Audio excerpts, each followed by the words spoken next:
ഹരേ കൃഷ്ണ. ഇന്നത്തെ ശ്രീ ചൈതന്യ സേവ ക്ലാസ്സിലോട്ട് വന്നു ചേർന്ന ഭക്തന്മാർക്ക് വിനീതമായ സ്വാഗതം. നമ്മളിന്ന് ചർച്ച ചെയ്യുന്നത് ശ്രീ ചൈതന്യ ചരിതാമൃതം ആദിലീല 11-ാമത്തെ അധ്യായം നിത്യാനന്ദ പ്രഭുവിന്റെ വിസ്തരണങ്ങൾ എന്ന അധ്യായത്തിലെ 33-ാമത്തെ ശ്ലോകം മുതലാണ് നമ്മൾ തുടങ്ങുന്നത്.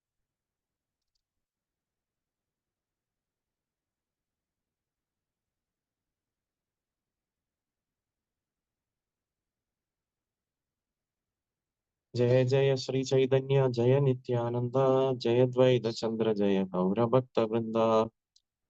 ജയ ജയ ശ്രീ ചൈതന്യ ജയ നിത്യാനന്ദ ജയ ദ്വൈത ചന്ദ്ര ജയ ഗൗരഭക്ത വൃന്ദ. ജയ ജയ ശ്രീ ചൈതന്യ ജയ നിത്യാനന്ദ ജയ ദ്വൈത ചന്ദ്ര ജയ ഗൗരഭക്ത വൃന്ദ.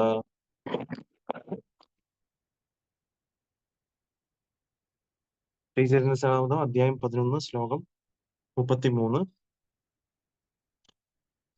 നവദ്വീപേ പുരുഷോത്തമ പണ്ഡിത മഹാശയ നിത്യാനന്ദ നാമേ യാൻര മഹോന്മാദഹയ.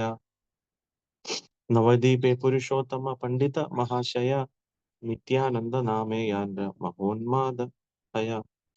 നവദ്വീപേ പുരുഷോത്തമ പണ്ഡിത മഹാശയ നിത്യാനന്ദ നാമേ യാൻര മഹോന്മാദഹയ. ശബ്ദാർത്ഥം: നവദ്വീപേ പുരുഷോത്തമ, നവദ്വീപിലെ പുരുഷോത്തമൻ, പണ്ഡിത മഹാശയ മഹാപണ്ഡിതൻ, നിത്യാനന്ദ നാമേ നിത്യാനന്ദ പ്രഭുവിന്റെ നാമത്തിൽ, യാൻഡ്ര ആരുടെ, മഹാ ഉന്മാദ അത്യന്തം ഹർഷോന്മാദത്തിൽ, ഹയ ആയിത്തീർന്നു. വിവർത്തനം ഭാവാർത്ഥം: കൃഷ്ണ കൃപാമൂർത്തി ശ്രീ ശ്രീമദ് ഭക്തി സ്വാമി പ്രഭുപാദ് ശീല പ്രഭുപാദിക്ക്. വിവർത്തനം: നവദ്വീപവാസിയായിരുന്ന പുരുഷോത്തമ പണ്ഡിതൻ 8-ാമത്തെ ഗോപാലനായിരുന്നു. നിത്യാനന്ദ പ്രഭുവിന്റെ നാമം കേൾക്കുന്ന മാത്രയിൽ അദ്ദേഹം ഏറെക്കുറെ ഉന്മത്തനായി തീരുമായിരുന്നു. ഭാവാർത്ഥം: പുരുഷോത്തമ പണ്ഡിതൻ നവദ്വീപിലാണ് ജനിച്ചതെന്നും നിത്യാനന്ദ പ്രഭുവിന്റെ ഒരു മഹാഭക്തനായിരുന്നുവെന്നും ചൈതന്യഭാഗവത്തിൽ പ്രസ്താവിച്ചിട്ടുണ്ട്. 12 ഗോപാലന്മാരിൽ ഒരുവൻ എന്ന നിലയിൽ അദ്ദേഹത്തിന്റെ പൂർവ്വനാമം സ്തോക കൃഷ്ണൻ എന്നായിരുന്നു. ഓം അജ്ഞാനതിമിരാന്ധസ്യ ജ്ഞാനാഞ്ജനശലാകയാ ചക്ഷുരുന്മീലിതം തസ്മൈ ശ്രീ ഗുരുവേ നമഃ. ശ്രീ ചൈതന്യ മനോവിഷ്ടം സ്ഥാപിതം യേന ഭൂതലേ സ്വയം രൂപഗതാമഹ്യം ദദാന്തിഷ്ടപദാന്തികം വന്ദേഹം ശ്രീഗുരു ശ്രീതപദകമലം ശ്രീഗുരുൻ വൈഷ്ണവാംശ്ച. ശ്രീരൂപം സാഗ്രജാതം സഹനരനാഥം വിദന്തം സജീവം സാ അദ്വൈതം സാവധൂതം പരിചസഹിതം കൃഷ്ണ ചൈതന്യ ദേവം ശ്രീ രാധാകൃഷ്ണ പാദാൻ ചന്ദ്രശാഖാംശ.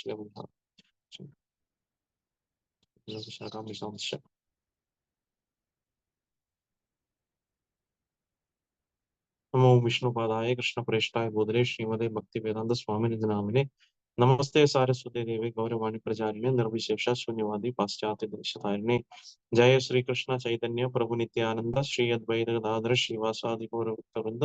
ഹരേ കൃഷ്ണ കൃഷ്ണ കൃഷ്ണ ഹരേ ഹരേ, ഹരേ രാമ രാമ രാമ ഹരേ ഹരേ. വാഞ്ചാകൽപതരുഭ്യശ്ച കൃപാ സിന്ധുഭ്യേവ ച പതിതാനാം പാവനേഭ്യോ വൈഷ്ണവേഭ്യോ നമോ. ഹരേ കൃഷ്ണ. നമ്മൾ ചർച്ച ചെയ്യുന്നത് ശ്രീ ചൈതന്യ ആദിലിയിലെ 11-ാം അധ്യായത്തിലെ 33-ാമത്തെ ശ്ലോകം മുതലാണ്. നമ്മൾ കഴിഞ്ഞ അധ്യായത്തില് ചൈതന്യ മഹാപ്രഭുവിന്റെ നമ്മൾ നോക്കുകയാണെന്നുണ്ടെങ്കിൽ ചൈതന്യ മഹാപ്രഭു ഒരു വൃക്ഷത്തിന്റെ ശാഖകൾ പോലെ തന്നെ നിത്യാനന്ദ പ്രഭു എന്ന് പറഞ്ഞത് അതുപോലത്തെ ഒരു വൃക്ഷത്തിന്റെ ഒരു ശാഖയാണ്. ആ ശാഖയിൽ വരുന്ന നിത്യാനന്ദ പ്രഭു വിസ്തരണങ്ങളെ പറ്റിയാണ് ഈ ഒരു അധ്യായത്തിൽ നമ്മൾ ചർച്ച ചെയ്യുന്നത്. അപ്പൊ അതിൽ നമ്മൾ ഇന്ന് ഈ ശ്ലോകത്തിൽ 8-ാമത്തെ ഇതായിട്ടാണ് നമ്മൾ നോക്കുന്നത് അല്ലേ. അപ്പൊ നമ്മൾ കാണുകയാണെന്നുണ്ടെങ്കിൽ നമുക്ക് പല ഇതായിട്ട് നമ്മൾ ഏഴാമത്തെ ഒരു ബ്രാഞ്ച് ആയിട്ട് നമ്മൾ മഹേശ പണ്ഡിതനാണ് കഴിഞ്ഞ ക്ലാസ്സിൽ നമ്മൾ ചർച്ച ചെയ്തത്. അപ്പൊ ഇന്നത്തെ ക്ലാസ്സിൽ നമ്മൾ തുടങ്ങുന്നത് നവദ്വീപ് വാസിയായിരുന്ന പുരുഷോത്തമ പണ്ഡിതൻ എന്ന ഒരു ഗോപാലനായിരുന്നു. അദ്ദേഹം വന്നിട്ട് കഴിഞ്ഞ വൃന്ദാവന ലീലയിൽ അദ്ദേഹം സ്തോക കൃഷ്ണൻ എന്നായിരുന്നു അദ്ദേഹത്തിന്റെ പൂർവ്വനാമം എന്ന് പറയുന്നുണ്ടായിരുന്നു ഇതിൽ വന്നിട്ട്. അപ്പം പിന്നെ നമുക്കുള്ളത് അടുത്ത ശ്ലോകം 34. ബലരാമദാസ കൃഷ്ണ പ്രേമരസാസ്വാദി നിത്യാനന്ദ നാമേ ഹയ പരമ ഉന്മാദി. ശബ്ദാർത്ഥം: ബലരാമദാസൻ കൃഷ്ണ പ്രേമരസ, കൃഷ്ണ പ്രേമത്തിൽ എപ്പോഴും മഗ്നനായിരിക്കുമെന്ന് അമൃത് ആസ്വാദിച്ചു. നിത്യാനന്ദ നാമേ, നിത്യാനന്ദന്റെ നാമത്തിൽ ആയി തീർന്നു പരമമായ ഉന്മാദാവസ്ഥ. വിവർത്തനം: ബലരാമദാസൻ എല്ലായ്പ്പോഴും കൃഷ്ണപ്രേമരസം പൂർണ്ണമായി രുചിച്ചു. നിത്യാനന്ദ പ്രഭുവിന്റെ നാമം ശ്രവിക്കുന്ന മാത്രയിൽ അദ്ദേഹം അത്യന്തം ഉന്മത്തനാകുമായിരുന്നു. ശ്ലോകം 35. മഹാഭാഗവത യദുനാഥ കവിചന്ദ്ര യാൻഹാര ഹൃദയേ നൃത്യ കരേ നിത്യാനന്ദ. ശബ്ദാർത്ഥം: മഹാഭക്തൻ യദുനാഥ കവിചന്ദ്രൻ യാൻഹാര ആരുടെ ഹൃദയത്തിൽ നൃത്തത്തിൽ കരേ ചെയ്യുന്നു നിത്യാനന്ദ പ്രഭു. വിവർത്തന ഭാവാർത്ഥം: കൃഷ്ണ ക്രമാവത്ത ശ്രീമദ് അഭയചരണാരവിന്ദ ഭക്തി സ്വാമി പ്രഭുപാദ് ശീല പ്രഭുപാദ് കി ജയ്. വിവർത്തനം: യദുനാഥ കവിചന്ദ്രൻ ഒരു മഹാഭക്തനായിരുന്നു. നിത്യാനന്ദ പ്രഭു എല്ലായ്പ്പോഴും അദ്ദേഹത്തിന്റെ ഹൃദയത്തിൽ നൃത്തം ചെയ്തു. ഭാവാർത്ഥം: രത്നഗർഭ ആചാര്യൻ എന്ന ഒരാൾ ചൈതന്യ മഹാപ്രഭുവിന്റെ പിതാവിന്റെ സുഹൃത്തായിരുന്നു എന്ന് ചൈതന്യ ഭാഗവതം മധ്യഖണ്ഡം പ്രഥമ അധ്യായത്തിൽ പറയുന്നു. അവർ ഒരേ ഗ്രാമത്തിലാണ് ജീവിച്ചിരുന്നത്. രത്നഗർഭ ആചാര്യന് 3 പുത്രന്മാരുണ്ടായിരുന്നു: കൃഷ്ണാനന്ദൻ, ജീവൻ, യദുനാഥ കവിചന്ദ്രൻ. നമുക്കിവിടെ കഴിഞ്ഞ ഈ ഒരു 2 ശ്ലോകങ്ങളില് നമുക്ക് ബലരാമദാസൻ എന്ന് പറഞ്ഞ ഒരു ഭക്തനെ പറ്റി നമ്മൾ ചർച്ച ചെയ്യുകയാണ് അല്ലെ. അദ്ദേഹത്തിന് എപ്പോഴും നിത്യാനന്ദ പ്രഭുവിന്റെ നാമം ശ്രമിക്കുന്ന മാത്രയിൽ തന്നെ അദ്ദേഹത്തിന് അത്യന്തം ഉന്മത്തനായിരുന്നു എന്ന് പറയുന്നു. പിന്നെ അടുത്ത ഒരു ശ്ലോകത്തിൽ യദുനാഥ കവിചന്ദ്രൻ എന്ന മഹാഭക്തനെ പറ്റി ചർച്ച ചെയ്യാണ്. അപ്പൊ യദുനാഥ കവിചന്ദ്രനെ പറ്റി നമ്മള് ഭാവാർത്ഥത്തിൽ പറയുന്നു അല്ലെ. അപ്പം അദ്ദേഹം വന്നത് ചൈതന്യ മഹാപ്രഭുവിന്റെ പിതാവിന്റെ ഒരു സുഹൃത്തായിരുന്ന രത്നഗർഭ ആചാര്യന്റെ മകനാണ് ഈ ഒരു രഘുനാഥ കവിചന്ദ്രൻ. കാരണം ഇതിനെപ്പറ്റി ഫുൾ ഡീറ്റെയിൽ ആയിട്ട് ചൈതന്യ ഭാഗവത്തിൽ വളരെ ഡീറ്റെയിൽ ആയിട്ട് കൊടുത്തിട്ടുണ്ട്. അപ്പൊ അതുകൊണ്ടാണ് ഇവിടെ കൃഷ്ണദാസ് കവിരാജ് ഗോസ്വാമി ഓൾറെഡി ചൈതന്യ ഭാഗവത്തില് ഇതിനെപ്പറ്റി പൂർണ്ണമായിട്ടും എക്സ്പ്ലനേഷൻ കൊടുത്തുകൊണ്ട് ഇവിടെ ജസ്റ്റ് ഒരു ചുരുക്കമായിട്ട് മാത്രമാണ് പറയുന്നത്. അപ്പൊ അവരുടെ മക്കളില് രത്നഗർഭ ആചാര്യന്റെ 3 പുത്രന്മാരിൽ ഒരാളാണ് ഈ യദുനാഥ കവിചന്ദ്രൻ എന്ന് പറഞ്ഞ ആ ഒരു ഭക്തൻ. അപ്പം ഇവിടെ പറയാണ് നിത്യാനന്ദ പ്രഭു അദ്ദേഹം അത്രയും ഒരു പരിശുദ്ധ ഭക്തനായതുകൊണ്ട് നിത്യാനന്ദ പ്രഭു അദ്ദേഹത്തിന്റെ ഹൃദയത്തിൽ നൃത്തം ചെയ്തു എന്നാണ് നമുക്ക് മനസ്സിലാക്കാൻ സാധിക്കുന്നത്. ശ്ലോകം 36. രാധയാൻ രജന്മ കൃഷ്ണദാസ ദ്വിജവര ശ്രീനിത്യാനന്ദേര തേനോ പരമകിങ്കര. ശബ്ദാർത്ഥം: രാഡെ പശ്ചിമ ബംഗാളിൽ, യാൻഡ്ര ആരുടെ ജന്മം, കൃഷ്ണദാസൻ ബിജവര ശ്രേഷ്ഠ ബ്രാഹ്മണൻ, ശ്രീ നിത്യാനന്ദ പ്രഭുവിന്റെ തേൻഹോ അദ്ദേഹം പരമ ഒന്നാന്തരം കിങ്കര ദാസൻ. വിവർത്തനം ഭാവാർത്ഥം: കൃഷ്ണ കൃപാമൂർത്തി ശ്രീമദ് അഭയചരണാരവിന്ദ ഭക്തി സ്വാമി പ്രഭുപാദ് ശീല പ്രഭുപാദ് കി ജയ്. വിവർത്തനം: ബംഗാളിൽ നിത്യാനന്ദ പ്രഭുവിന്റെ 21ാമത്തെ ഭക്തൻ അവിടുത്തെ പരമസേവകനായിരുന്ന കൃഷ്ണദാസ ബ്രാഹ്മണനായിരുന്നു. ഭാവാർത്ഥം: ഈ ശ്ലോകത്തിലെ രാഡെ എന്ന പദം ബംഗാളിലെ ഗംഗാനദി പ്രവഹിക്കാത്ത പ്രദേശമായ രാഡദേശത്തെ പ്രതിപാദിക്കുന്നു. അടുത്തതായിട്ട് നിത്യാനന്ദ പ്രഭുവിന്റെ 21ാമത്തെ ഭക്തനെ പറ്റിയാണ് നമ്മൾ പറയുന്നത്. അപ്പൊ അദ്ദേഹമാണ് കൃഷ്ണദാസ് ബ്രാഹ്മണൻ എന്ന് പറഞ്ഞ ഒരു ഭക്തനാണ്. കൃഷ്ണദാസൻ എന്ന് പറഞ്ഞു ദ്വിജവര ബ്രാഹ്മണനായിരുന്നു അദ്ദേഹം. അപ്പൊ അദ്ദേഹത്തിന് നിത്യാനന്ദ പ്രഭുവിന്റെ പരമസേവനാണ്. അപ്പൊ നമുക്കറിയാം ഇതിന് രാഡദേശം എന്ന് പറയും നമ്മൾ ബംഗാള് ആ സ്ഥലങ്ങളൊക്കെ. കാരണം എന്ന് വെച്ചാൽ ഗംഗാനദി പ്രവഹിക്കാത്ത സ്ഥലത്തിനെയാണ് ഇവിടെ രാഡദേശം എന്ന് ഉദ്ദേശിക്കുന്നത്. അപ്പൊ ബംഗാൾ ആ ഭാഗങ്ങളിൽ നമുക്കറിയാം ഗംഗാസാഗർ എന്ന് പറഞ്ഞ ഒരു സ്ഥലത്താണ് ഗംഗ വന്നിട്ട് ബേ ഓഫ് ബംഗാളായിട്ട് ഒന്നിക്കുന്നത്. അപ്പൊ ചില ഭാഗങ്ങളിൽ ഗംഗാനദി പ്രവഹിക്കാത്തത് കൊണ്ട് അതിനെയാണ് നമ്മൾ രാഡദേശം എന്ന് പറയുന്നത്. ഗംഗാനദി വരാത്ത സ്ഥലങ്ങൾ അല്ലെ, ആ സ്ഥലത്തെയാണ് രാഡദേശം എന്ന് പറയുന്നത്. ശ്ലോകം 37. കാലകൃഷ്ണദാസ ബട വൈഷ്ണവ പ്രധാന നിത്യാനന്ദ ചന്ദ്ര വിനു നാഹി ജാന. ശബ്ദാർത്ഥം: കാലകൃഷ്ണദാസൻ ബട വലിയ, വൈഷ്ണവ പ്രധാനൻ, നിത്യാനന്ദ പ്രഭു, വിനു ഒഴികെ, നാഹി ജാനെ അറിയില്ലായിരുന്നു, ആന മറ്റെന്തെങ്കിലും. വിവർത്തനം ഭാവാർത്ഥം: കൃഷ്ണ കൃപാമൂർത്തി ശ്രീമദ് അഭയചരണാരവിന്ദ ഭക്തി സ്വാമി പ്രഭുപാദ് ശീല പ്രഭുപാദ് കി ജയ്. വിവർത്തനം: നിത്യാനന്ദ പ്രഭുവിന്റെ 22ാമത്തെ ഭക്തൻ 9ാമത്തെ ഗോപപാലനായിരുന്ന കാലകൃഷ്ണദാസായിരുന്നു.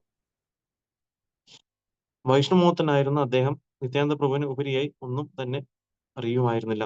ഭാവാർത്ഥം: കാലിയ കൃഷ്ണദാസൻ എന്നുകൂടി അറിയപ്പെട്ടിരുന്ന കാലകൃഷ്ണദാസൻ മുമ്പ് ലവങ്കൻ എന്ന ഗോപബാലകനായിരുന്നു എന്ന് ഗൗര ഗണേശ ദീപികയിൽ 132 പറഞ്ഞിരിക്കുന്നു. അദ്ദേഹം 12 ഗോപന്മാരിൽ ഒരുവനായിരുന്നു. ശ്രീല ഭക്തി സിദ്ധാന്ത സരസ്വതി ഠാക്കൂർ അദ്ദേഹത്തിന്റെ അനുഭാഷ്യത്തിൽ എഴുതുന്നു: കാലിയ കൃഷ്ണദാസന്റെ ആസ്ഥാനം വർദ്ധമാൻ ജില്ലയിലെ കട്വ പോസ്റ്റ് ഓഫീസിന്റെയും പോലീസ് സ്റ്റേഷന്റെയും അധികാരപരിധിയിൽ വരുന്ന ആഖായിഹാഡ എന്ന ഗ്രാമമായിരുന്നു. നവദ്വീപിലേക്ക് പാതയിലാണ് ഇത് സ്ഥിതി ചെയ്യുന്നത്. ആഖായിഹാഡയിൽ എത്താൻ കട്വ റെയിൽവേ സ്റ്റേഷനിലേക്കുള്ള ലൈനിൽ ബ്യാണ്ടേൽ സ്റ്റേഷനിൽ നിന്ന് 2 മൈൽ പോകണം. അല്ലെങ്കിൽ ദാനിഹാഡ സ്റ്റേഷനിൽ ഇറങ്ങി അവിടെ നിന്ന് 1 മൈൽ പോകണം. ആഖായിഹാഡ ഗ്രാമം വളരെ ചെറുതാണ്. ചൈത്രമാസത്തിലെ വാരണി നാളിൽ അവിടെ കാലകൃഷ്ണദാസന്റെ അന്തർധാന ദിനത്തിൽ സ്മരണോത്സവം നടക്കാറുണ്ട്. അപ്പൊ അടുത്തതായിട്ട് നിത്യാനന്ദ പ്രഭുവിന്റെ 22ാമത്തെ ഭക്തനായിട്ട് പറയുന്നത് കാലകൃഷ്ണദാസൻ കാലിയ കൃഷ്ണദാസൻ എന്നുകൂടി അറിയപ്പെടുന്ന ഒരു ഭക്തനാണ്. അപ്പൊ അദ്ദേഹം നമുക്കറിയാം ഭഗവാന് 12 ഗോപബാലന്മാർ പ്രധാനപ്പെട്ടിട്ടുണ്ടായിരുന്നു. ആ 12 ഗോപബാലന്മാരിൽ വെച്ചിട്ട് 9ാമത്തെ ഗോപബാലനായിരുന്നു ഈ കാലകൃഷ്ണദാസൻ എന്ന് പറയുന്നത്. അപ്പൊ അദ്ദേഹത്തിന്റെ ഭക്തിയുള്ള അത്ര ഉയർന്നതായിരുന്നു. അപ്പൊ അതുകൊണ്ട് എന്താണ്, അപ്പൊ അദ്ദേഹം നിത്യാനന്ദ പ്രഭുവിന് ഉപരിയായിട്ട് വേറൊന്നും അദ്ദേഹത്തിന് അറിയില്ല. അപ്പം പൂർണ്ണമായിട്ടും നിത്യാനന്ദ പ്രഭുവിനെ ശരണം പ്രാപിച്ച ഒരു ഭക്തനായിരുന്നു ഈ കാലകൃഷ്ണദാസൻ എന്ന് പറയുന്നത്. ഇപ്പൊ ഇതിൽ പറയുന്നുണ്ട്, ആക്ച്വലി ഇപ്പം നമുക്കറിയാം ഭക്തി സിദ്ധാന്ത സരസ്വതി ഠാക്കൂർ അദ്ദേഹത്തിന്റെ അനുഭാഷ്യത്തില് ഈ കാലകൃഷ്ണദാസൻ, നമുക്ക് വർദ്ധമാൻ എന്ന് പറഞ്ഞ ജില്ല നമുക്കറിയാം, നമ്മള് മായാപൂരൊക്കെ പോകുന്ന സമയത്ത് കാണാറുണ്ട് റെയിൽവേ റൂട്ടിലൂടെ പോകുമ്പോൾ. അപ്പൊ ഈ വർദ്ധമാൻ ജില്ലയിലെ കട്വ പോസ്റ്റ് ഓഫീസിന്റെ അടുത്തായിട്ടാണ് ഇത് വരുന്നത്. അപ്പം ആ ഡീറ്റെയിൽസ് ഒക്കെ ഇതിൽ ഭാവാർത്ഥത്തിൽ നമ്മൾ വായിച്ചു. അപ്പം അതായത് എന്താണ് ഉദ്ദേശിക്കുന്നത്, അപ്പം ഈ സ്ഥലങ്ങളൊക്കെ നമ്മൾ കണ്ടെടുത്തിരിക്കുന്നത് കാരണം വെച്ചാൽ നമുക്ക് ഇങ്ങനത്തെ ഈ പരിശുദ്ധ ഭക്തന്മാരുടെ നമ്മുടെ ജന്മസ്ഥലങ്ങളിൽ പോയി നമ്മൾ പ്രാർത്ഥിക്കാനും അവർ ചെയ്ത സേവനങ്ങളെ പറ്റി പ്രകീർത്തിക്കാനുള്ള ഒരു അവസരമാണ്. കാരണം നമ്മൾ അങ്ങനെയുള്ള സ്ഥലങ്ങളിൽ പോയി നമ്മൾ ആവിർഭവിച്ച സ്ഥലങ്ങളും തിരോഹിച്ച സ്ഥലങ്ങളൊക്കെ നമ്മൾ പോയി പ്രാർത്ഥിക്കുകയും അവിടെ പോയി നമ്മള് പൂർണ്ണമായിട്ടും അദ്ദേഹത്തിന് എങ്ങനെ ഒരു ഭക്തി ഭഗവാന്റെ അടുത്ത് ഉണ്ടായിരുന്നോ ആ ഒരു ഭക്തിയുടെ ഒരു തരിയെങ്കിൽ നമുക്ക് നൽകണമേ എന്ന് പ്രാർത്ഥിക്കാൻ ഉള്ളൊരു അവസരത്തിന് വേണ്ടിയിട്ടാണ് നമുക്ക് ഈ ഒരു അവര് ഇരുന്ന് ജനിച്ച സ്ഥലങ്ങളും അല്ലെങ്കിൽ അവര് തിരോഹിച്ച സ്ഥലങ്ങളും എവിടെയാണെന്ന് നമുക്കിവിടെ ഭാവാർത്ഥത്തിൽ വളരെ വ്യക്തമായിട്ടും പറഞ്ഞിരുന്നു. അപ്പം നമുക്കറിയാം ശീല പ്രഭുപാദ് നമുക്ക് ഭക്തി സിദ്ധാന്ത സരസ്വതി മഹാരാജന്റെ അനുഭാഷത്തിൽ നിന്നാണ് എഴുതി തന്നിരിക്കുന്നത്. അപ്പൊ എവിടെ ആ സ്ഥലത്ത് പോകണം, അപ്പൊ ഫുൾ ഡീറ്റെയിൽ ആയിട്ട് നമുക്ക് അറിയാൻ സാധിക്കും. അപ്പൊ ഇന്ന് നമുക്കറിയാം, അപ്പോഴും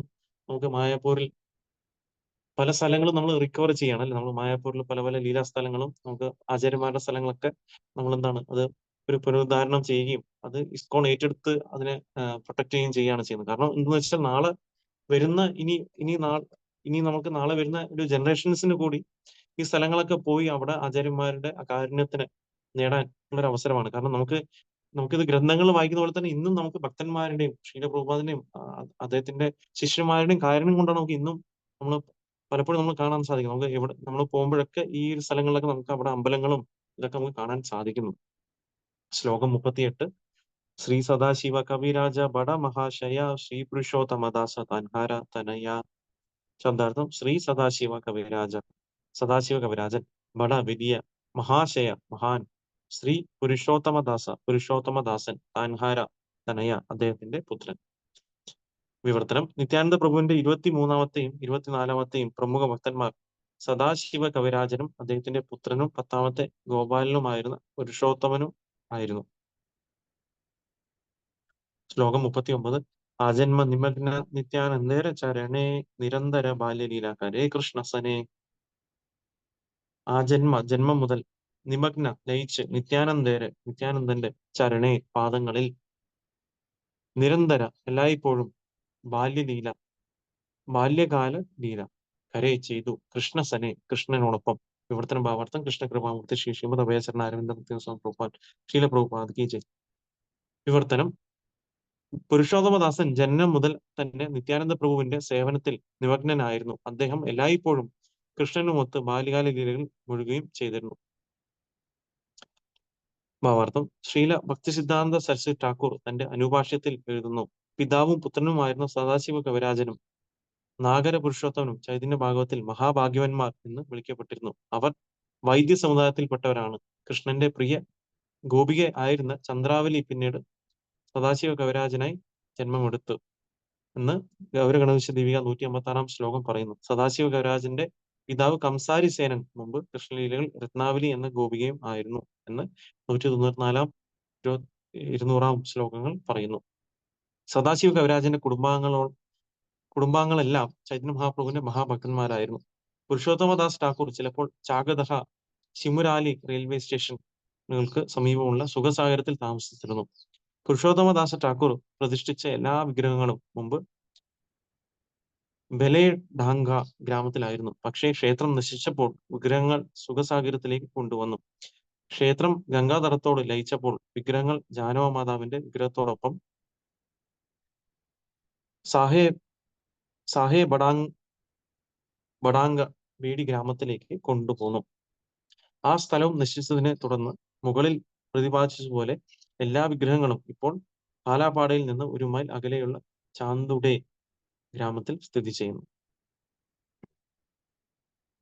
നമുക്ക് അടുത്ത ഇതായിട്ട് കാണുന്നത് 23 24 ഭക്തന്മാരായിട്ട് സദാശിവ കവിരാജനും അദ്ദേഹത്തിന്റെ പുത്രനായ 10ാമത്തെ ഗോപാലനുമായിരുന്ന പുരുഷോത്തമദാസൻ എന്ന ഭക്തനാണ്. അപ്പം ഈ പുരുഷോത്തമദാസൻ എന്ന് പറഞ്ഞ ഭക്തൻ, അപ്പൊ അദ്ദേഹം ജനനം മുതൽക്കേ അദ്ദേഹം നിത്യാനന്ദ പ്രഭുവിന്റെ ഒരു സേവനത്തിൽ നിമഗ്നനായിരുന്നു എന്ന് പറയുന്നു. അപ്പൊ അദ്ദേഹം എപ്പോഴും കൃഷ്ണലീലയിൽ അദ്ദേഹം എപ്പോഴും കൃഷ്ണനുമൊത്ത് ബാല്യലീലകളിലും അദ്ദേഹം ഒഴുകുമായിരുന്നു പറയുന്നു. അപ്പം പിതാവ് ആയ ഈ സദാശിവ കവിരാജനും പിന്നെ നാഗര പുരുഷോത്തമൻ അല്ലെങ്കിൽ പുരുഷോത്തമദാസൻ എന്ന ഭക്തന്മാരെ പറ്റി ചൈതന്യമാർഗത്തിൽ മഹാഭാഗ്യവാന്മാർ എന്ന് വിളിക്കപ്പെടാറുണ്ടായിരുന്നു. കാരണം അവർ രണ്ടുപേരും നിത്യാനന്ദ പ്രഭുവിന്റെ പൂർണ്ണ സേവനത്തിൽ ഒഴുകിയിരുന്നു. അപ്പൊ അവരുടെ പിന്നെ ഇതിൽ പറയുന്നു അല്ലെ, അപ്പൊ അവര് നമുക്ക് നോക്കുകയാണെന്നുണ്ടെങ്കിൽ അത് ഗൗരഗണപതി ദീപികയിൽ ഇതിൽ വ്യക്തമായിട്ട് പറയുന്നുണ്ട്. അപ്പം ചന്ദ്രാവലി ആണ് പിന്നെ സദാശിവ കവിരാജനായിട്ട് ജന്മം എടുക്കുകയും എന്നുള്ള കാര്യമാണ്. അപ്പൊ ഇദ്ദേഹത്തിന്റെ അച്ഛനായിട്ടുള്ള സദാശിവന്റെ അച്ഛനായിട്ടുള്ള കംസാരി സേനൻ എന്ന് പറയുന്നത് രത്നാവലിയായിട്ടും ഗോപിയായിരുന്നു എന്ന് പറയുന്നത്. അപ്പൊ ഇവര് കുടുംബത്തോടെ അവരെല്ലാവരും ചൈതന്യ മഹാപ്രഭുവും നിത്യാനന്ദ പ്രഭുവിന്റെ മഹാഭക്തന്മാരായിരുന്നു എന്ന് ഇതിൽ പറയുന്നുണ്ട്. അപ്പം പിന്നെ അദ്ദേഹം സൃഷ്ടിച്ച വിഗ്രഹങ്ങളൊക്കെ എവിടെയുണ്ട് എന്നുള്ള കാര്യങ്ങളും ഈ ഡീറ്റെയിൽസ് ഒക്കെ ഇതിൽ പറയുന്നുണ്ട്. അപ്പൊ നമുക്കറിയാം ഈ ഒരു പുരുഷോത്തമദാസ് ഠാക്കൂർ ഇല്ലേ, നമുക്കറിയാം. ഇപ്പൊ എത്ര പേര് ശ്രദ്ധിച്ചു എന്ന് എനിക്കറിയില്ല. ഇന്നലെ ആയിരുന്നു അദ്ദേഹത്തിന്റെ, നമ്മൾ നോക്കുകയാണെന്നുണ്ടെങ്കിൽ ഈ പുരുഷോത്തമദാസ് ഠാക്കൂറിന്റെ ആവിർഭാവ ദിനം ഇന്നലെ ആയിരുന്നു. ഇന്നലെ വൈഷ്ണവ കലണ്ടറിൽ നോക്കിയിട്ടുണ്ടെങ്കിൽ ശ്രദ്ധിച്ച് കഴിഞ്ഞാൽ നമുക്ക് കാണാൻ സാധിക്കും. അപ്പൊ ഇന്നലെ ആയിരുന്നു അദ്ദേഹത്തിന്റെ ആവിർഭാവ ദിനം. അപ്പൊ നമുക്ക് ഇപ്പൊ വളരെ ഒരു നമ്മൾ നോക്കുകയാണെന്നുണ്ടെങ്കിൽ ഈ പുരുഷോത്തമദാസ് ഠാക്കൂറിനെ പറ്റി ഇതിൽ പറയുന്നുണ്ട്. ആക്ച്വലി അദ്ദേഹം അത്ര ഒരു ഉയർന്നൊരു ഭക്തനാണ് പുരുഷോത്തമദാസ് ഠാക്കൂർ എന്ന് പറയുന്ന ഒരു ഭക്തൻ. അപ്പൊ നമ്മൾ നോക്കുകയാണെന്നുണ്ടെങ്കിൽ അദ്ദേഹം നിത്യാനന്ദ പ്രഭുവിനെ പൂർണ്ണമായിട്ട് സേവനം ചെയ്യുകയായിരുന്നു. അപ്പം പുരുഷോത്തമദാസ് ഠാക്കൂർ അദ്ദേഹം പൂർണ്ണമായിട്ടും ഭഗവാന്റെ സേവനത്തിൽ നിമഗ്നനായിരുന്നു എന്നാണ് ഇവിടെ പറയുന്നത് അല്ലെ. നമ്മൾ നോക്കുകയാണെന്നുണ്ടെങ്കിൽ അദ്ദേഹം സദാശിവ കവിരാജൻ വളരെ ഭാഗ്യവാനായിരുന്നു എന്നും ഇതിൽ പറയുന്നത്. കാരണം എന്ന് വെച്ച് കഴിഞ്ഞാൽ അദ്ദേഹം പുരുഷോത്തമദാസൻ എന്ന ഈ ഒരു ഭക്തന് ജന്മം കൊടുത്തുകൊണ്ട്, അപ്പൊ ഈ പുരുഷോത്തമദാസിനെ പറ്റി പറയാറുണ്ട് ഇതില് ശാസ്ത്രങ്ങൾ പറയുന്ന വെച്ചാൽ അദ്ദേഹം ഒരിക്കലും അദ്ദേഹം ഈ ഭൗതിക ശരീരത്തിനെ പറ്റി ഒരിക്കലും ചിന്തിച്ചിരുന്നില്ല. അദ്ദേഹം എപ്പോഴും നിത്യാനന്ദ പ്രഭുവിനെ കുറിച്ച് എപ്പോഴും അദ്ദേഹത്തിന്റെ ഹൃദയത്തിൽ ചുമന്നുകൊണ്ട് നടന്ന് എപ്പോഴും നിത്യാനന്ദ പ്രഭുവിനെ പൂർണ്ണമായിട്ടും സേവനം ചെയ്തുകൊണ്ടിരുന്നു എന്നും ഇതിൽ പറയുന്നുണ്ട്. അപ്പൊ നമ്മൾ നോക്കുകയാണെന്നുണ്ടെങ്കിൽ പുരുഷോത്തമദാസ് ഠാക്കൂറിന് ഇതിൽ വരും ആക്ച്വലി ബാക്കി ഡീറ്റെയിൽ. അപ്പൊ അതിൽ പറയുന്നത് അദ്ദേഹത്തിന് 3 ശിഷ്യന്മാരാണുള്ളത്. അപ്പൊ അദ്ദേഹത്തിന് മാധവാചാര്യൻ എന്ന് പറഞ്ഞൊരു ശിഷ്യൻ, പിന്നെ യാദവാചാര്യൻ, പിന്നെ ദേവകി നന്ദനദാസൻ. അപ്പൊ അങ്ങനെ പറഞ്ഞ 3 ശിഷ്യന്മാരാണുള്ളത് അവർക്കുള്ളത്. അപ്പൊ ഈ മാധവാചാര്യനാണ് പിന്നെ നിത്യാനന്ദ പ്രഭുവിന്റെ മകളായിട്ടുള്ള ഗംഗാദേവിയെ കല്യാണം കഴിക്കുകയും പിന്നെ ദേവകി നന്ദൻ എന്ന് പറഞ്ഞ ആള് ഒരു വൈഷ്ണവ വന്ദന എന്ന് പറഞ്ഞൊരു ഗ്രന്ഥം അദ്ദേഹം നമുക്ക് തരികയും ചെയ്തു. ഇപ്പം സുഖസാഗർ എന്നുള്ള സ്ഥലത്തായിരുന്നു അദ്ദേഹം വർഷിപ്പ് ചെയ്ത ഈ വിഗ്രഹങ്ങൾ ഉണ്ടായിരുന്നു. അപ്പൊ അത് വന്നിട്ട് നമുക്ക് ചന്ദ്രീയ ഗ്രാമം എന്ന സ്ഥലത്താണ് ഇപ്പോൾ ഉള്ളത്. പിന്നെ അദ്ദേഹത്തിന്റെ ബാക്കി നമുക്കറിയാം ഈ വരുന്ന ശ്ലോകത്തിൽ കാനു ഠാക്കൂർ എന്ന് പറഞ്ഞ അദ്ദേഹത്തിനെ പറ്റി ഇതിൽ പറയുന്നുണ്ട്. അപ്പം സ്തോകകൃഷ്ണ എന്ന് പറഞ്ഞ ഒരു സ്തോകൃഷ്ണനായിരുന്നു ഈ പുരുഷോത്തമദാസ് ഠാക്കൂർ എന്ന് പറഞ്ഞ അദ്ദേഹം. കൃഷ്ണലീലയിൽ സ്തോകൃഷ്ണനായിരുന്നു. ഞാൻ അടുത്ത ശ്ലോകത്തിൽ കുറച്ച് ഡീറ്റെയിൽ ആയിട്ട് ഇതിനെപ്പറ്റി പറയുന്നുണ്ട്. നോക്കാം ശ്ലോകം 40. താൻ്റെ പുത്ര മഹാശയ ശ്രീകാനു ഠാക്കൂറ യാൻഡ്ര ദേഹേ രഹേ കൃഷ്ണ പ്രേമ മൃതപുര. താൻ്റെ പുത്ര, അദ്ദേഹത്തിന്റെ പുത്രൻ മഹാശയ ബഹുമാന്യനായ ശ്രീ ഖാനു ഠാക്കൂറ യാൻഡ്ര ആരുടെ ദേഹേ ശരീരത്തിൽ രഹേ നിലകൊണ്ടു കൃഷ്ണപ്രേമാമൃതപുര. കൃഷ്ണപ്രേമാമൃതം. വിവർത്തനം ഭാവാർത്ഥം കൃഷ്ണ കൃപാമൂർത്തി ശ്രീ ശ്രീമദ് അഭയചരണാലും ഭക്തി പ്രഭുപാ ശീല പ്രഭുപാദ കി ജയ്. വിവർത്തനം. മഹാശയനായ ശ്രീ ഖാനു ഠാക്കൂർ പുരുഷോത്തമദാസ ഠാക്കൂറിന്റെ പുത്രനായിരുന്നു. മഹാഭക്തനായ അദ്ദേഹത്തിന്റെ ദേഹത്തിൽ കൃഷ്ണൻ സദാ വസിച്ചു. ഭാവാർത്ഥം. ശ്രീല ഭക്തി സിദ്ധാന്ത സരസ്വതി ഠാക്കൂർ അദ്ദേഹത്തിന്റെ അനുഭാഷ്യത്തിൽ എഴുതുന്നു: ഖാനു ഠാക്കൂറിന്റെ ആസ്ഥാനത്തേക്ക് പോകാൻ ബോട്ടിൽ ജിഗരഗാചാലഘാട സ്റ്റേഷനിൽ നിന്ന് കപോതാക്ഷ നദിയിലേക്ക് യാത്ര ചെയ്യണം. അല്ലെങ്കിൽ ജിഗരഗര ചാലഗാഡ സ്റ്റേഷനിൽ നിന്ന് 2.5 മൈൽ പോകുന്ന പക്ഷം ഖാനു ഠാക്കൂറിന്റെ ആസ്ഥാനമായ ഗോദാഖാന കാണാൻ കഴിയും. സദാശിവന്റെ പുത്രൻ പുരുഷോത്തമ ഠാക്കൂറും അദ്ദേഹത്തിന്റെ പുത്രൻ ഖാനു ഠാക്കൂറുമായിരുന്നു. ഖാനു ഠാക്കൂറിന്റെ പിന്തുടർച്ചക്കാർ അദ്ദേഹത്തെ നാഗര പുരുഷോത്തമൻ എന്ന നാമത്തിലാണ് അറിയുന്നത്. കൃഷ്ണലീലയിൽ അദ്ദേഹം ദാമൻ എന്ന ബാലനായിരുന്നു. ഖാനു ഠാക്കൂർ ജനിച്ച ഉടൻ തന്നെ അദ്ദേഹത്തിന്റെ മാതാവ് ജാനവ മരണമടഞ്ഞതായി പറയപ്പെടുന്നു. കുട്ടി ജനിച്ച് 12 ദിവസം ആയപ്പോൾ നിത്യാനന്ദ പ്രഭു അവനെ ഗാഡദഹയിലെ സ്വന്തം വീട്ടിലേക്ക് കൊണ്ടുപോയി. ബംഗാളി വർഷം 942 AD 1535 ഖാനു ഠാക്കൂർ ജനിച്ചതെന്ന് തിട്ടപ്പെടുത്തിയിരിക്കുന്നു. രഥയാത്ര ദിനത്തിലായിരുന്നു അത്രേ അദ്ദേഹത്തിന്റെ ജനനം. ജീവിതത്തിന്റെ പ്രാരംഭം മുതലേ മഹാഭക്തനായിരുന്നതിനാൽ നിത്യാനന്ദ പ്രഭു അദ്ദേഹത്തിന് ശിശു കൃഷ്ണദാസൻ എന്ന നാമം നൽകി. 5-ാം വയസ്സിൽ അദ്ദേഹം ജാനവ മാതാവിനോടൊപ്പം വൃന്ദാവനത്തിലേക്ക് പോയി. ഖാനു ഠാക്കൂറിന്റെ ഭാവലക്ഷണങ്ങൾ കണ്ട് ഗോസ്വാമിമാർ അദ്ദേഹത്തിന് ഖാനായി ഠാക്കൂർ എന്ന നാമം നൽകി. ഖാനു ഠാക്കൂറിന്റെ കുടുംബത്തിൽ പ്രാണവല്ലഭ എന്ന് അറിയപ്പെടുന്ന ഒരു രാധാകൃഷ്ണ വിഗ്രഹമുണ്ട്. ചൈതന്യ മഹാപ്രഭുവിന്റെ ആവിർഭാവത്തിനും വളരെ മുമ്പ് മുതലേ അദ്ദേഹത്തിന്റെ കുടുംബം ഈ വിഗ്രഹത്തെ പൂജിച്ചിരുന്നതായി പറയപ്പെടുന്നു. ബംഗാളിലേക്ക് മഹാരാഷ്ട്രക്കാരുടെ പടയേറ്റം ഉണ്ടായപ്പോൾ ഖാനു ഠാക്കൂറിന്റെ കുടുംബം ചിതറിപ്പോയി. ആക്രമണത്തിന് ശേഷം ആ കുടുംബത്തിലെ ഒരു ഹരികൃഷ്ണ ഗോസ്വാമി ബോധഗാനയിലെ അവരുടെ ആദ്യ കുടുംബത്തിലേക്ക് വരികയും പ്രാണവല്ലഭ വിഗ്രഹം പുനഃപ്രതിഷ്ഠിക്കുകയും ചെയ്തു. കുടുംബത്തിലെ പിന്തുടർച്ചക്കാർ ഇന്നും പ്രാണവല്ലഭന്റെ സേവനത്തിൽ മുഴുകുന്നു. ഖേത്തരി ഉത്സവവേളയിൽ ജാനവാദേവിയും വീരഭദ്ര ഗോസ്വാമിയും സന്നിഹിതരായപ്പോൾ ഖാനു ഠാക്കൂറും സന്നിഹിതനായിരുന്നു. ഖാനു ഠാക്കൂറിന്റെ കുടുംബത്തിലെ ഒരംഗമായിരുന്നു മാധവാചാര്യൻ. നിത്യാനന്ദ പ്രഭുവിന്റെ പുത്രി ഗംഗാദേവി വിവാഹം ചെയ്തു. പുരുഷോത്തമ ഠാക്കൂറും ഖാനു ഠാക്കൂറും ബ്രാഹ്മണ കുടുംബങ്ങളിൽ നിന്ന് അനേകം ശിഷ്യന്മാരുണ്ടായിരുന്നു. ഖാനു ഠാക്കൂറിന്റെ പിൻഗാമികളിൽ മിക്കവാറും മിഡ്നാപൂർ ജില്ലയിലെ ശിലാവതി നദിയുടെ തീരത്തുള്ള ഗഡബേദ ഗ്രാമത്തിൽ ഇപ്പോൾ വസിക്കുന്നുണ്ട്. അപ്പം നമ്മളോട് ചർച്ച ചെയ്തു, സദാശിവ ഠാക്കൂറിന്റെ മകനാണ് പുരുഷോത്തമദാസ് ഠാക്കൂർ, അദ്ദേഹത്തിന്റെ മകനാണ് ഖാനു ഠാക്കൂർ എന്ന് പറയുന്നത്.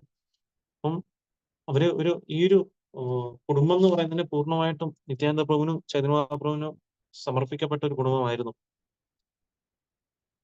ഈ ശ്ലോകത്തില് ഖാനു ഠാക്കൂറിന്റെ ആസ്ഥാനം എവിടെയാണെന്നും അവിടെ എങ്ങനെ എത്തണം എന്നുള്ള കാര്യങ്ങളെ പറ്റിയും ഇതിൽ പറയുന്നുണ്ട്. ഇപ്പൊ കൃഷ്ണലീലയിൽ അദ്ദേഹം ദാമൻ എന്ന ഗോപാലനായിരുന്നു എന്ന് പറയുന്നു. അപ്പൊ ഖാനു ഠാക്കൂർ ജനിച്ച ഉടൻ തന്നെ അദ്ദേഹത്തിന്റെ മാതാവ്, അതായത് ജാനവ എന്ന് പറഞ്ഞ മാതാവ് മരണമടയും. അതിനുശേഷം നിത്യാനന്ദ പ്രഭുവാണ് പിന്നെ അദ്ദേഹത്തിനെ നിത്യാനന്ദ പ്രഭു കടതകയിൽ ആ വീട്ടിലോട്ട് കൊണ്ടുപോവുകയും അവിടെ ഖാനു ഠാക്കൂറിനെ അവര് ജാനവ മാത അവര് നോക്കുകയും ചെയ്തു എന്നാണ് ഇതിൽ പറയുന്നത്. അപ്പം ഇദ്ദേഹം ജനനം മുതൽക്കേ ആക്ച്വലി നമുക്കറിയാം ഭക്തന്മാരുടെ ഇത് നോക്കുന്ന സമയത്ത് നമുക്ക് കാണാൻ സാധിക്കില്ല. അപ്പം പലപ്പോഴും നമുക്കറിയാം പല ആത്മാക്കൾ പലപ്പോഴും എവിടെയാണ് ഇപ്പൊ നമ്മൾ ഭക്തി പൂർണ്ണമായിട്ടും പരിശീലിച്ച് നിൽക്കുന്ന വ്യക്തികളും അല്ലെങ്കിൽ ഉയർന്ന ഭക്തന്മാരൊക്കെ നമ്മൾ നോക്കുകയാണെന്നുണ്ടെങ്കിൽ അവരെവിടെയാണ് ഭക്തന്മാർ ഉള്ളത് ആ വീട്ടിൽ അവതരിക്കാനാണ് അവർ ആഗ്രഹിക്കുന്നത്. അതുപോലെ തന്നെയാണ് ഇവിടെ ഈ ഖാനു ഠാക്കൂർ അവതരിച്ചതെന്നും അതുകൊണ്ട് അവർ ഖാനായി ഠാക്കൂർ എന്ന പേര് ഗോസ്വാമിയെ കണ്ട ഉടനെ തന്നെ അവർക്ക് മനസ്സിലാക്കാൻ സാധിച്ചു ഇദ്ദേഹം വന്നിട്ട് ഭഗവാൻ കൃഷ്ണന്റെ വലിയൊരു ഭക്തനാണെന്നും അല്ലെങ്കിൽ അതുകൊണ്ട് നിത്യാനന്ദ പ്രഭു അദ്ദേഹത്തിന് ശിശു കൃഷ്ണദാസ് എന്ന് വിളിച്ചു. അപ്പം ഈ ഗോസ്വാമിമാർ അദ്ദേഹത്തിന് ഖാനായി ഠാക്കൂർ എന്ന പേര് കൊടുക്കുകയും ചെയ്തു. അപ്പം ഈ ഖാനായി ഠാക്കൂറും അവരുടെ കുടുംബത്തിലും പിന്നെ അവരങ്ങനെ പ്രചരണം ചെയ്ത് ഒരുപാട് ശിഷ്യന്മാരെ ഉണ്ടാക്കി എന്നാണ് ഇതിൽ പറയുന്നത്. അപ്പൊ അവരുടെ ശിഷ്യന്മാരൊക്കെ മിഡ്നാപൂർ എന്ന ജില്ല നമുക്കറിയാം അല്ലെ? അപ്പൊ അവിടെയാണ് ഉള്ളത്. ഒരുപാട് പേര് അവിടെ ഉണ്ടെന്ന് പറയും. ഈ ശ്ലോകം 41. മഹാഭാഗവത ശ്രേഷ്ഠ ദത്ത ഉദ്ധാരണ സർവഭാവേ സേവേ നിത്യാനന്ദേര ചരണ. ശബ്ദാർത്ഥം മഹാഭാഗവത, മഹാഭക്തൻ, ശ്രേഷ്ഠ, മുഖ്യൻ, ദത്തൻ എന്ന വംശനാമം, ഉദ്ധാരണൻ, സർവഭാവേ എല്ലാ ബഹുമാനങ്ങളോടും കൂടി സേവയെ ആരാധിക്കുന്നു, നിത്യാനന്ദന്റെ ചരണങ്ങൾ. വിവർത്തനം ഭാവാർത്ഥം കൃഷ്ണക്രമാമൂർത്തി ശ്രീശ്രീമദ് ഭക്തി ശീലപ്രഭുപാദ് കി ജയ്. വിവർത്തനം: ഗോപബാലന്മാരിൽ 11-മനായ ഉദ്ധാരണദത്തൻ ഠാക്കൂർ നിത്യാനന്ദ പ്രഭുവിന്റെ ഒരു ശ്രേഷ്ഠ ഭക്തനായിരുന്നു. അദ്ദേഹം നിത്യാനന്ദ ചരണങ്ങളെ സർവഭാവേന ആരാധിച്ചു. ഭാവാർത്ഥം: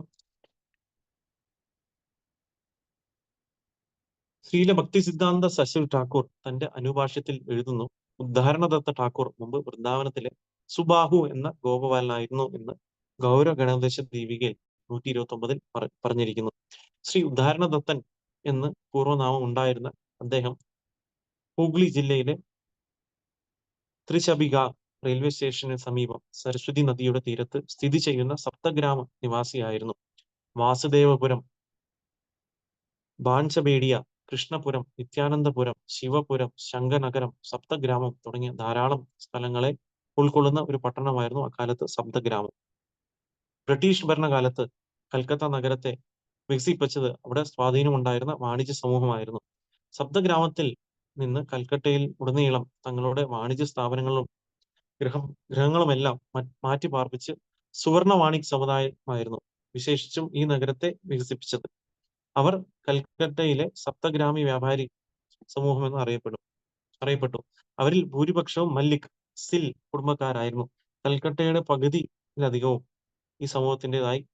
ഉദ്ധാരണ ഠാക്കൂറും ആ സമൂഹത്തിൽ പെട്ടതായിരുന്നു.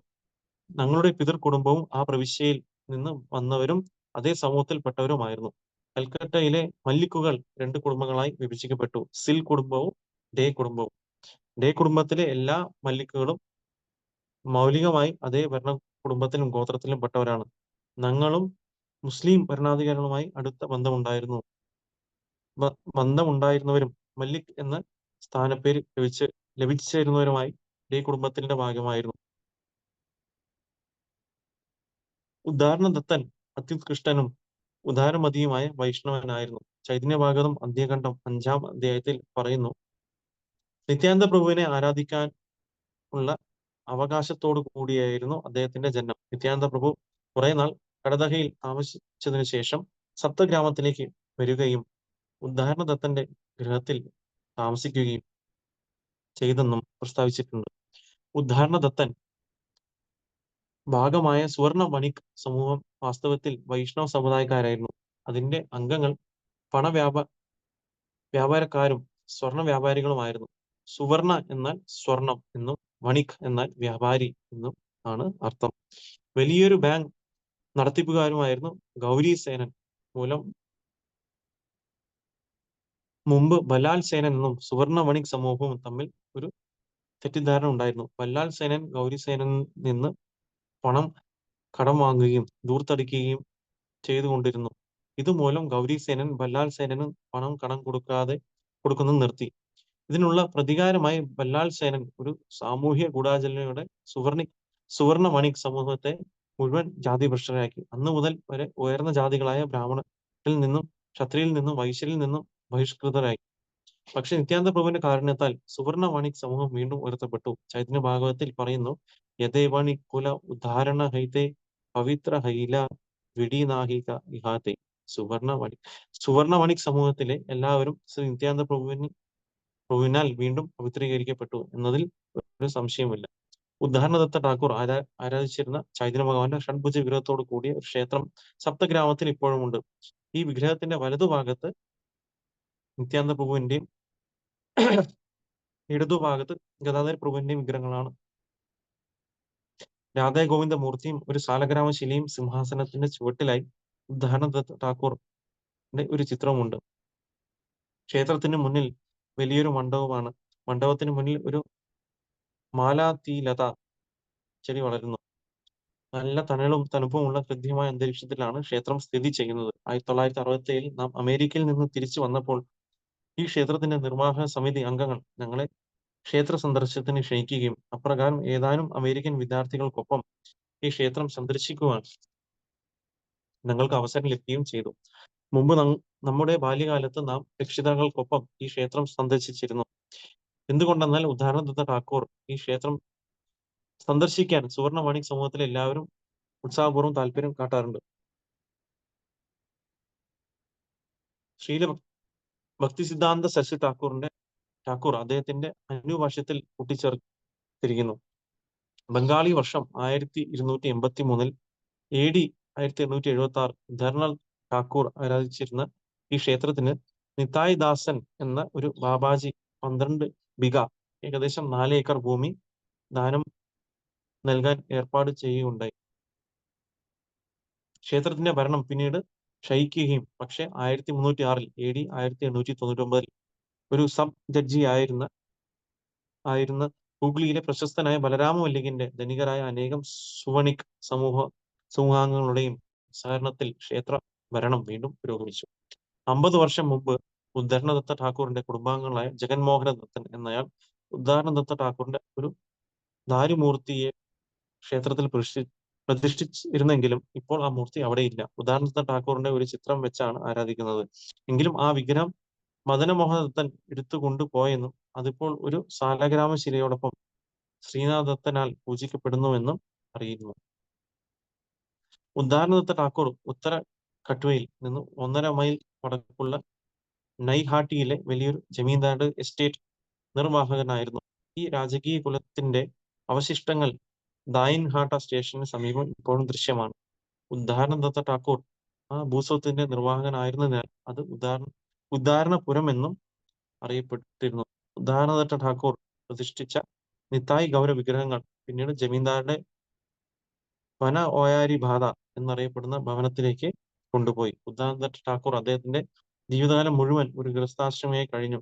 അദ്ദേഹത്തിന്റെ പിതാവിന്റെ നാമം ശ്രീകര ദത്തൻ എന്നും മാതാവിന്റെ നാമം ഭദ്രാവതി എന്നും പുത്രന്റെ നാമം ശ്രീനിവാസ ദത്തൻ ആയിരുന്നു.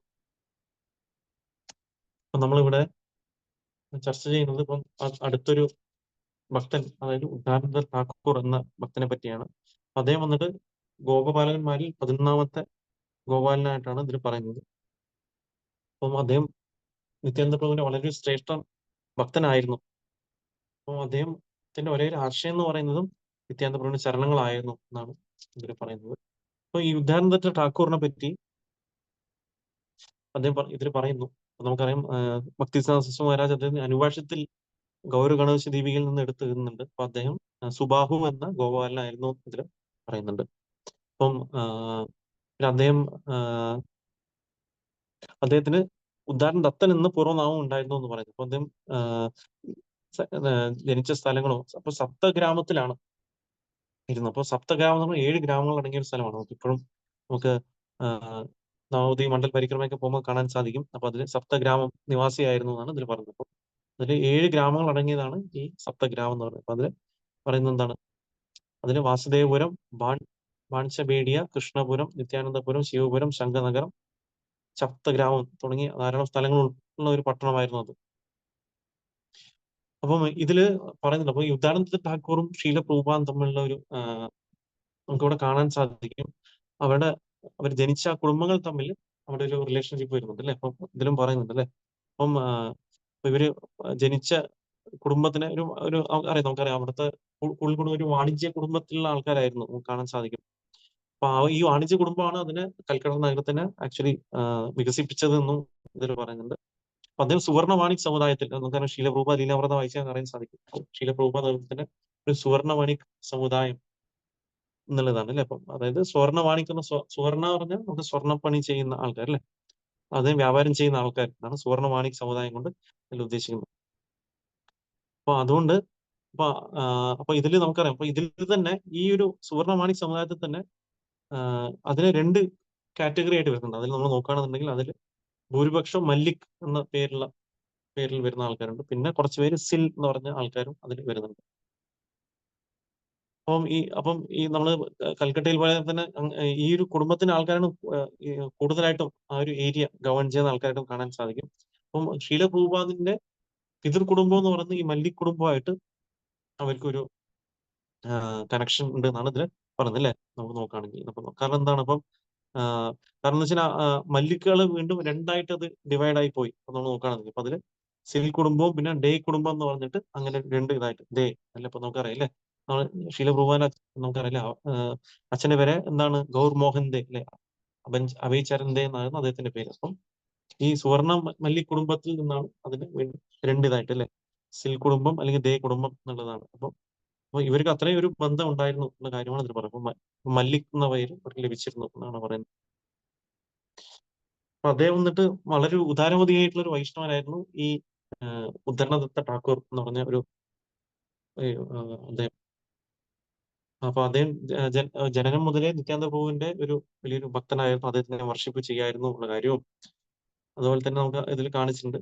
ആഹ് അദ്ദേഹം പിന്നെ അദ്ദേഹത്തിന്റെ ബാക്കിയുള്ള കാര്യങ്ങൾ ഉദ്ധരണ ഠാക്കൂർ ആരാധിച്ചത് ചൈതന്യ പ്രഭുവിന്റെ ഒരു ഷഡ്ഭുജ വിഗ്രഹത്തെ ആയിരുന്നു എന്നുള്ള കാര്യം കൊണ്ട് ഇതിൽ പറയുന്നുണ്ട് അല്ലെ? അപ്പൊ നമ്മള് 6 ഹാൻഡഡ് ഫോം അല്ലെ? 6 കൈകളുള്ള ഷഡ്ഭുജ വിഗ്രഹത്തിനെയാണ് അദ്ദേഹം സപ്തഗ്രാമത്തിൽ അദ്ദേഹം ആരാധിച്ചിരുന്നു. അപ്പൊ നമുക്ക് ഇന്നും പോകുമ്പോഴും അവിടെ ഈ ചൈതന്യ മഹാപ്രഭുവിന്റെ വലത് സൈഡ് ഇടത് സൈഡായിട്ട് നമുക്ക് കാണാൻ സാധിക്കും നിത്യാനന്ദ പ്രഭുവും അദ്വൈത സോറി ഗതാധര പണ്ഡിതനും ഉള്ളത് ആയിട്ടുള്ള ഇതുണ്ട്. പിന്നെ രാധാ ഗോവിന്ദ മൂർത്തി പിന്നെ അതുപോലെ തന്നെ സാലഗ്രാം ശിലയൊക്കെ ഉണ്ട്. അപ്പൊ ഇപ്പോഴും നമുക്ക് സപ്തഗ്രാമത്തിൽ പോയാൽ അത് നമുക്ക് അദ്ദേഹത്തിന് അദ്ദേഹം ആരാധിച്ച ആ മൂർത്തിയെ നമുക്ക് കാണാൻ സാധിക്കും എന്നൊക്കെ ഇതിൽ പറയുന്നു. അപ്പം ഷീല പ്രഭുപാദ് അദ്ദേഹം പറയുന്നു. പിന്നെ അദ്ദേഹം 1967 അദ്ദേഹം അമേരിക്ക പോയി പിന്നെ തിരിച്ച് ഷീല പ്രഭുപാദ് തിരിച്ചു വരുന്നുണ്ടല്ലോ. അദ്ദേഹത്തിന് ആരോഗ്യ പ്രശ്നം കാരണം തിരിച്ച് ഇന്ത്യയിലോട്ട് വന്ന സമയത്ത് അദ്ദേഹത്തിൽ നിന്ന് ശിഷ്യന്മാരും കൂടി ഈ ഒരു ക്ഷേത്രത്തിൽ പിന്നെയും പോയി അവരെ ദർശനം എടുക്കാൻ അവരെ ക്ഷണിച്ചു. ക്ഷേത്രാധികാരി ക്ഷണിച്ചു എന്നും അങ്ങനെ അദ്ദേഹം ദർശനം എടുത്തു എന്നുള്ള കാര്യം കൂടി ഇതിൽ പറയുന്നത്. ഇപ്പം ഷീല പ്രഭുപാദം അദ്ദേഹം ചെറുപ്പത്തിൽ പറയുന്നു. ഇപ്പൊ ഈ ഉത്തരന്ദ ഠാക്കൂറിന്റെ ക്ഷേത്രത്തിൽ ചെറുപ്പത്തിൽ അവർ പോയി സ്ഥിരം പോയിക്കൊണ്ടിരുന്നു. കാരണം അവരുടെ ഒരു ഫാമിലി ക്ഷേത്രം പോലെയാണ്. കാരണം എന്താണ്? അവരെല്ലാവരും സുവർണവാണി സമുദായത്തിൽ ജനിച്ചത് കൊണ്ട് അപ്പൊ അവര് ഈ ഉത്തരന്ദ ഠാക്കൂറും സുവർണവാണി സമുദായത്തിലെ ഒരു ഉന്നത ഭക്തനും ആയതുകൊണ്ട് അവർ ആ ഒരു ക്ഷേത്രത്തിലോട്ട് സ്ഥിരം പോയിക്കൊണ്ടിരുന്നു എന്നുള്ള കാര്യം കൂടി ഇതിൽ പറയുന്നു. പിന്നെ ഇതിൽ പറയുന്നത് ഇപ്പം നമുക്ക് പിന്നെ ഉത്തരന്ദ ഠാക്കൂറിന്റെ പിന്നെ അദ്ദേഹം ജനിച്ച സ്ഥലത്തിലോട്ട് എങ്ങനെ പോകുന്നുള്ള കാര്യങ്ങളെ പറ്റിയും ഒക്കെയാണ് ഇതിൽ നമ്മൾ ചർച്ച ചെയ്യുന്നത്.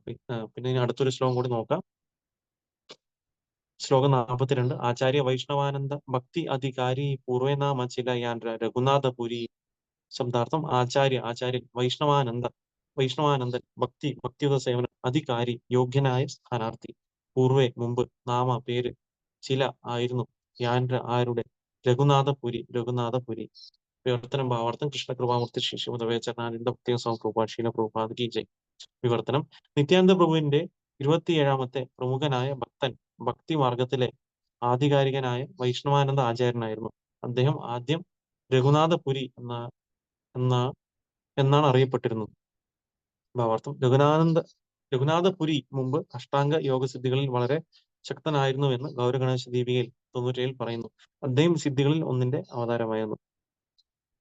അപ്പം നമുക്ക് അടുത്തതായിട്ട് ഇതിൽ പറയുന്നത് നിത്യാനന്ദ 27ാമത്തെ ഭക്തൻ എന്നുള്ളത് ഒരു വൈഷ്ണവാനന്ദ ആചാര്യനായിരുന്നു. അപ്പൊ അദ്ദേഹത്തിന്റെ പേരാണ് രഘുനാഥപുരി എന്ന ഒരു ഭക്തൻ എന്നാണ് ഇതിൽ പറയുന്നത്.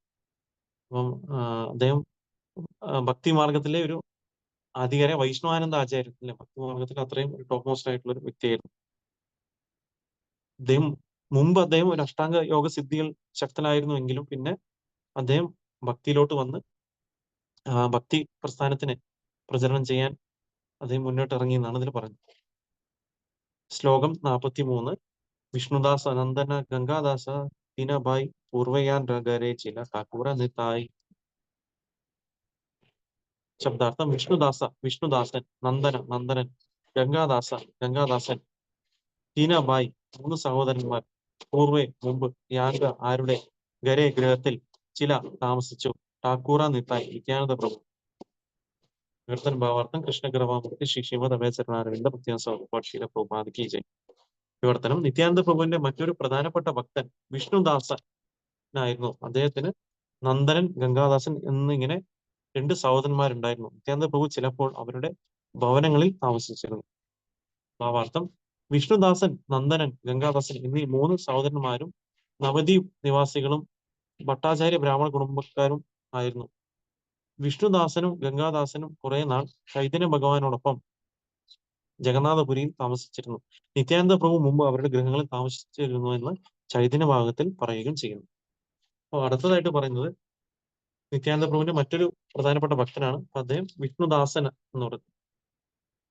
അപ്പം ഈ വിഷ്ണുദാസന് 2 സഹോദരന്മാരും കൂടി ഉണ്ടായിരുന്നു. അവരുടെ പേരാണ് നന്ദനൻ എന്നും ഗംഗാദാസൻ എന്നും. അപ്പം ഈ വിഷ്ണുദാസൻ എന്ന ഭക്തന്റെ അവരുടെ ഗൃഹത്തിൽ ഇടയ്ക്കിടയ്ക്ക് നിത്യാനന്ദ പ്രഭു അവരുടെ ഭവനങ്ങൾ താമസിച്ചിരുന്നതാണ് പറയുന്നത്. അപ്പം ഇവര് വന്നിട്ട് ഇതിൽ പറയുന്നു. അപ്പൊ ഇത് ഈ 3 ഭക്തന്മാരും നവദ്വീപ് നിവാസികളായിരുന്നു. അപ്പൊ ഭട്ടാചാര്യ ബ്രാഹ്മണ കുടുംബത്തിലായിരുന്നു അവർ ജനിച്ചത്. അപ്പൊ നവദ്വീപിലായിരുന്നുകൊണ്ട് അവർക്ക് അതുപോലെ തന്നെ ചൈതന്യ മഹാപ്രഭുവിനെ അവർ അറിയായിരുന്നു. അതുപോലെ തന്നെ അവര് വിഷ്ണുദാസനും ഗംഗാദാസനും ചൈതന്യ മഹാപ്രഭുവിന്റെ കൂടെ ജഗന്നാഥ്പുരിയിലും അവര് കുറെ നാൾ അവർക്ക് താമസിക്കാനുള്ള അവസരം കിട്ടി. അവിടെ ഇരുന്നു. ശ്ലോകം 44. നിത്യാനന്ദ വൃത്യ പരമാനന്ദ ഉപാധ്യായ ശ്രീജീവ പണ്ഡിത നിത്യാനന്ദ ഗുണഗായ. ശബ്ദാർത്ഥം: നിത്യാനന്ദ പ്രഭുവിന്റെ വൃത്യൻ, പരമാനന്ദ ഉപാധ്യായൻ, ശ്രീജീവ പണ്ഡിതൻ, നിത്യാനന്ദ പ്രഭു, ഗുണങ്ങൾ, ഗായ പുകഴ്ത്തി. വിവർത്തനം ഭാവാർത്ഥം: കൃഷ്ണ കൃപാമൂർത്തി ശ്രീ ശ്രീമദ് ശീല പ്രഭുപാദ്. വിവർത്തനം: പരമാനന്ദ ഉപാധ്യായൻ നിത്യാനന്ദ പ്രഭുവിന്റെ മഹാസേവകനായിരുന്നു. ശ്രീജീവ പണ്ഡിതൻ നിത്യാനന്ദ പ്രഭുവിന്റെ ഗുണങ്ങളെ പ്രകീർത്തിച്ചു. ഭാവാർത്ഥം: പരമാനന്ദ ഉപാധ്യായൻ ഒരു ഉന്നത ഭക്തനായിരുന്നു. അദ്ദേഹത്തിന്റെ നാമം ചൈതന്യ ഭാഗത്തിൽ പരാമർശിച്ചിട്ടുണ്ട്. ശ്രീജീവ പണ്ഡിതൻ രത്നഗർഭ ആചാര്യന്റെ 2ാമത്തെ പുത്രനും നിത്യാനന്ദ പ്രഭുവിന്റെ പിതാവ് ഹടായ് ഓജായുടെ ബാല്യകാല സുഹൃത്തുമായിരുന്നു എന്ന് ഇവിടെ പറഞ്ഞിട്ടുണ്ട്. ശ്രീജീവ പണ്ഡിതൻ മുമ്പ് ഇന്ദ്ര എന്ന ഗോപിക ആയിരുന്നു എന്ന് പൗരഗണേശ ദീപികയിൽ 169 പറഞ്ഞിരിക്കുന്നു. അപ്പൊ അടുത്തതായിട്ട് പറയുന്നത് പരമാനന്ദ ഉപാധ്യായൻ എന്ന് പറഞ്ഞൊരു ഭക്തൻ. അദ്ദേഹം നിത്യാനന്ദ പ്രഭുവിന്റെ മഹാസേവകനാണ് എന്നുള്ളതാണ് പറയുന്നത്. പിന്നെ അതുപോലെ തന്നെ ശ്രീജീവ പണ്ഡിതൻ എന്ന് പറഞ്ഞ ആ ഒരു ഭക്തൻ നിത്യാനന്ദ പ്രഭുവിന്റെ ഗുണങ്ങളെ പ്രകീർത്തിച്ചുകൊണ്ടിരുന്നു. അപ്പൊ അതിൽ പറയുന്നു പരമാനന്ദ ഉപാധ്യായനെ പറ്റി ചൈതന്യ ഭാഗത്തിൽ പരാമർശിച്ചിട്ടുണ്ട്. അപ്പൊ അദ്ദേഹം ഒരു ഉന്നത ഭക്തനായിരുന്നു. അതുപോലെ തന്നെ ശ്രീജീവ പണ്ഡിതൻ എന്ന് പറഞ്ഞ് നമ്മൾ നേരത്തെ ചർച്ച ചെയ്ത രത്നഗർഭ ആചാര്യന്റെ 2ാമത്തെ പുത്രനാണ്. അപ്പം നിത്യാനന്ദ പ്രഭുവിന്റെ പിതാവായിട്ടുള്ള നമുക്കറിയാം ഹടായി പണ്ഡിതൻ, ഹടായി ഓജ എന്ന് പറയുന്ന അദ്ദേഹത്തിന്റെ ബാല്യ സുഹൃത്തും ആണ് അദ്ദേഹം വന്നിട്ട്.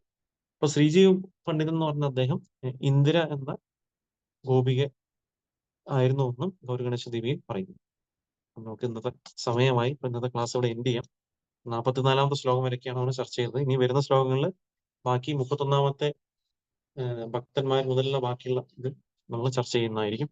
ഹരേ കൃഷ്ണ. ആർക്കും വേറെ സംശയങ്ങളൊന്നും ഉണ്ടാവില്ല തോന്നുന്നു. കാരണം നമ്മള് ജസ്റ്റ് ഈ ഒരു നിത്യാനന്ദ പ്രഭുവിന്റെ വിസ്തരണങ്ങൾ അല്ലെങ്കിൽ ഈ നിത്യാനന്ദ പ്രഭുവിന്റെ ഫാമിലി ട്രീയെ പറ്റിയാണ് നമ്മളിന്ന് ചർച്ച ചെയ്തത്. പല പല ഭക്തന്മാരെ പറ്റി നമ്മൾ ഇവിടെ ചർച്ച ചെയ്തു അല്ലെ, ഉന്നത ഭക്തന്മാരെ പറ്റി. അപ്പൊ നമുക്ക് എത്രത്തോളം ഈ ഭക്തന്മാരെ പറ്റി നമ്മൾ കേൾക്കുകയും അവരെ പറ്റി നമ്മൾ മെഡിറ്റേറ്റ് ചെയ്യും, അവരടുത്ത് പ്രാർത്ഥിക്കും, അത്രത്തോളം നമുക്ക് അവരിൽ നിന്നുള്ള നല്ല ഗുണങ്ങൾ നമുക്ക് നേടാൻ സാധിക്കും. ഹരേ കൃഷ്ണ. ഹരേ കൃഷ്ണ. വളരെ നന്ദി പ്രഭുജി. Thank you Hare Krishna. നന്ദി പ്രഭുജി, നന്ദി. ശരിക്കും ചൈതന്യ ചരിതാമൃതം ആർക്കും അറിഞ്ഞിടാത്തൊരു സബ്ജക്റ്റാണ്. അപ്പൊ അത്രയും വളരെ ടഫായിട്ടുള്ള ഒരു വിഷയത്തിനെ കുറിച്ച് വളരെ ആത്മാർത്ഥമായി എല്ലാ ആഴ്ചയും നന്നായി പഠിച്ച് നമുക്ക് എല്ലാവർക്കും വേണ്ടി എക്സ്പ്ലെയിൻ ചെയ്യുന്ന പ്രവീണ് ഹൃദയത്തിന്റെ ഭാഷയിൽ ആത്മാർത്ഥമായി നന്ദി പറയുന്നു. താങ്ക് യു പ്രഭു. വളരെ ശ്രമിക്കുന്നു. അതോടൊപ്പം ശീല പ്രഭുപാന്റെ ഭാവാർത്ഥമുള്ളതുകൊണ്ട് എന്തെങ്കിലുമൊക്കെ നമുക്ക് സാധിക്കുന്നു. അപ്പൊ എല്ലാ പ്രകൃതിയും പ്രഭുപാദനും എല്ലാ ഭക്തന്മാർക്കും അവരുടെ കേട്ട കാര്യങ്ങൾ പറയാൻ സാധിക്കുന്നു.